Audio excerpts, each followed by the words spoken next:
የዲኤንኤ ምርመራው ተቀይሮ ተገኘ። ለካ የኤቢ እናት ስታነበው ትክክል ያልነበረው ወይንም ደግሞ የደረጀ ልጅ አይደለችም ዳጣ የሚለው ውሸት ነበር ማለት ነው። እና ማን እንደቀየረው ደግሞ አወቅን። ምክንያቱም ደረጀ ከቤት አንድ ቀን ከቤት ሲወጣ ሰራተኛዋ ይሄንን እንግሊዘኛ ነው ጽሁፉ፣ እኔ አላወኩትም ከቆሻሻው ላይ ተጥሎ ነው ያገኘሁት በማለትም አንስታ ትሰጠዋለች። እሱም እንግዲህ አንስቶ አነበበውና ይሄን ነገር ግን ማን ሊያደርግ ይችላል ብሎ ተጠራጥሮ የውሸት የዲኤንኤ ምርመራ አምጥቶ ግማሹን ደግሞ ቀዶ ማርቲ ክላስ ውስጥ አስቀምጦታል። ባስቀመጠችበት ቦታ በጣም ነው የሚገርመው። ምክንያቱም ይሄንን ወረቀት ማርቲ ብታነበው ኖሮ መጀመሪያ እንዳለችውም ቤቷን ልጆቿን ትበተናቸው ነበር። ምክንያቱም እሱ ሌላ ሴት ጋር ሄዷል ማለት ነው።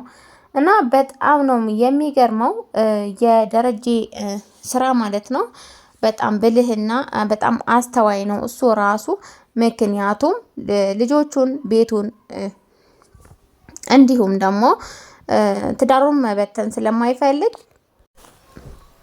እኔ በሰዓቱና አረጋግቼ እነግራታለሁ ለማርቲ፣ ማንንም ሰው እንዲነግራት እና ደግሞ በሌላ በኩል እንድታውቅ አልፈልግም፣ እኔ ራሴ አግባብቼና አስማምቼ እነግራታለሁ በማለትም በቃ ዘግቶት ቆጭ ብሎ ነበር ማለት ነው። እናም እንግዲህ በመቀጠልም ዳጣና አባቷ ነው የዳጣ አባት ደረጀ መሆኑን የሚያውቀው። እናም እንግዲህ ከቆሻሻው ጋር ተጥሎ አገኘሁት ብላ ከሰጠችው በኋላ ነበረ ዲኤንኤው የቀየረው። በጣም ይገርማል። ዲኤንኤው ባይቀየር ኖሮ የማርቲ ሁኔታ አስቡት። በጣም ነው እንትን የሚለው። እናም እንግዲህ ኤቢ ጥርጥሯ በቦታው እንደነበረ እና ኤቢ በምክንያት ነበር እንደዚህ የምትሆነው ብላ ማርቲ ብታስብ ኖሮ ዳጣን አስወጥታ ትጥላት ነበር ማለት ነው። እናም እንግዲህ ዳጣ ወደ ቤቷ ተመለሰች። ምክንያቱም አባቷ በማታ ሴት ልጅ ናት የሚገጥማት ነገር አይታወቅም እንዳለ ሰምታችኋል። እናም እንግዲህ ሄዶ በማታ 5 ሰዓት ሆኗል እኮ ተረጋጋ እያለችውም በባለፈው ክፍል አልሰማ ብሎ እንደሄደ ነበር ያቆመው ማለት ነው። እናም በጣም ነው የሚያሳዝነው። በማታ ሄዶ ዳጣና መጣት። እናም ያው ተነጋግረው እንትን አሉ ማለት ነው። እና በጣም ነው የሚያሳዝነው። እኔ ግን የጋሽ ደረጀ ነገር በጣም ነው የገረመኝ። ምክንያቱም ለእሳቸው ይሄ በጣም ቆንጆ አጋጣሚ ነው። ለምን እንደዛ ማርቲ በዛ ሁኔታ ልጁ እንደሆነች ብታቅ ኖሮ ቤቱን በቃ ብጥብጥ ነበር የሚለው። ግን ደግሞ እሱ ሊቀይረው ችሏል። ማንንም ሰው ወረቀቱን ሳያየው ግን ያው ባለቤቱ ማርቲ ብዙ ቀን ለማየት ሞክራለች። ግን ደግሞ እውነት ቢሆንስ የሚለው ነገር ጭንቅላቷ ላይ ይመላለሳል። እውነት ቢሆን እኮ ልጆቼን በትናለውኝ እንዲሁም ትዳራችንም ይፈርሳል በማለት በጣም አሳስቧት ስትብሰለሰል ብትቆይም መጨረሻ ላይ ግን ዲኤንኤው ተቀይሮ ተገኘ። በጣም ነው የሚያሳዝነው። ግን ደግሞ ቆንጆ ነው። በአንድ በኩል ማንኛውም ነገር በጊዜና በሰዓቱ የማይሆን ነገር የለምና ጊዜውና ሰዓቱ ቆይቶ ጠብቆ እነግራታለሁ ብሎ ጋሽ ደረጀ ወስኗል ማለት ነው። እናም እንግዲህ ከስንት ዓመት በኋላ ቢያገኛትም አምኖና ወዶ ፈቅዶ እሱም ወዷት እየኖሩ ነው ማለት ነው አሁን። እና ከስንት ዓመት በኋላ ቢያገኛትም አሁንም ከራሱ በእጁ ካሳደጋቸው ልጆች በላይ ነው የሚያያት ዳጣን ማለት ነው። እና በጣም የሚገርም እንትን ነገር ነው። እና ብዙ ጊዜ ማርቲ ልታነበው ስትከፍት በቃ በጣም እያመነታች ባለ ሰዓት ነው የተቀየረው ዲኤንኤ ማለት ነው። እና በጣም የሚገርም እንትን ነው።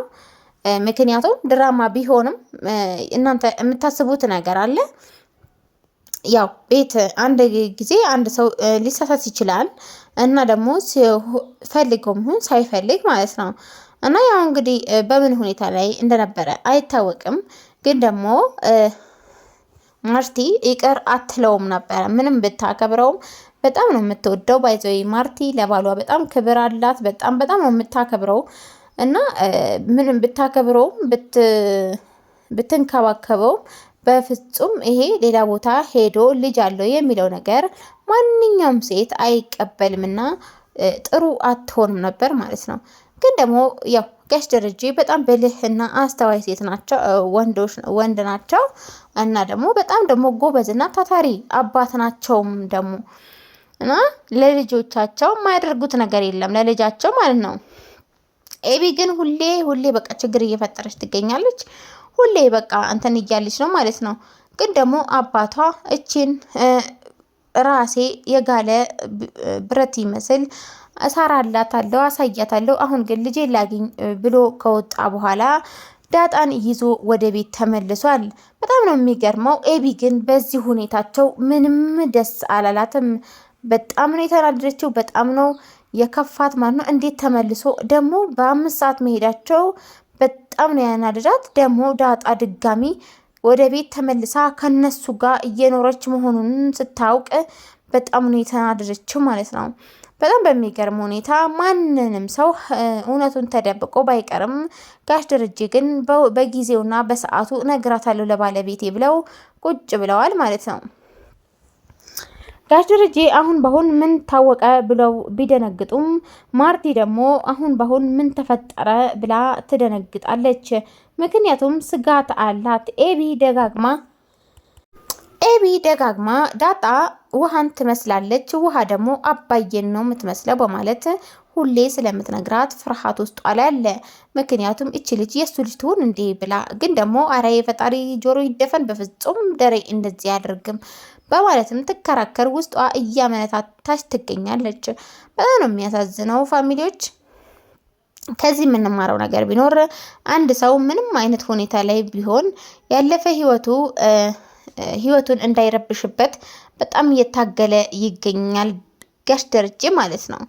እና እንግዲህ በዚህኛው በኩል ደግሞ የቤት ሰራተኛዋ በጣም ከፍቷታል። እኔም ከዚህ በኋላ እዚህ ቤት ውስጥ አልቀጥልም እሄዳለሁ በማለትም ናታን ተነግሯለች። ናታም እንግዲህ በጣም ነው ያዘነው። ምክንያቱም ከዚህ በኋላ በቃ አትመለሽም ወይ? ለምንድን ነው ደግሞ ሳትነግሪኝ ጥለሽኝ ሄድሽው? በማለትም ደውሎ ይጠይቃታል። እሷም በቃ በጣም ነው ያናደደኝ፣ ጨውም ሲበዛ ይመራል በማለትም መልስ ሰጥተዋለች። በመቀጠልም እንግዲህ ዳጣ ነጌ ውሃን ይዛሃት ውጪ ላይ እንገናኛለን ችግር የለም በማለትም ለናታን ታበረታታዋለች። እናም እንግዲህ እሺ ብሎ ናታን ስልኩን ከዘጋ በኋላ ውሃ ምግብም ይሁን ውሃ አልጠጣም በማለት ቤት ውስጥ እንዳስቸገረች ተመልክተናል። ግን ደግሞ ዳጣ የውሃ ያላት ፍቅር በጣም ለየት ያለው ነውና ሄዳ ጋብዛቸው ከጓደኛዋ ጋር እርጎና ኬክ ጋብዛቸው ወደ ቤት መልሳቸው እሷ ወደ እነ ቅድስት ወይም ወደ እነ ብሩክ ቤት ሄዳለች። ግን በጣም የሚገርመው ከሄደች በኋላ አባቷ በማታ በሌሊት በውድቅት ማታ ሄዶ በመኪና ይዟት ወደ ቤቱ ተመልሷል። ምክንያቱም ማንኛውም ያደራ ልጅ ቢሆንም በማታ ያው አሁን ሰው ቤት ነው ያለችው፣ ነገ እመጣለሁ ችግር የለም ብትለውም በፍጹም ሴት ልጅ ነሽ ያጋጠመሽን አላውቅም በማለት ይዟት ሊመጣ ችሏል። እና ያው ዲኤንኤው ለካ ተቀይሮ ነው ማርቲ እያላየችው። በጣም ነው የሚገርመው።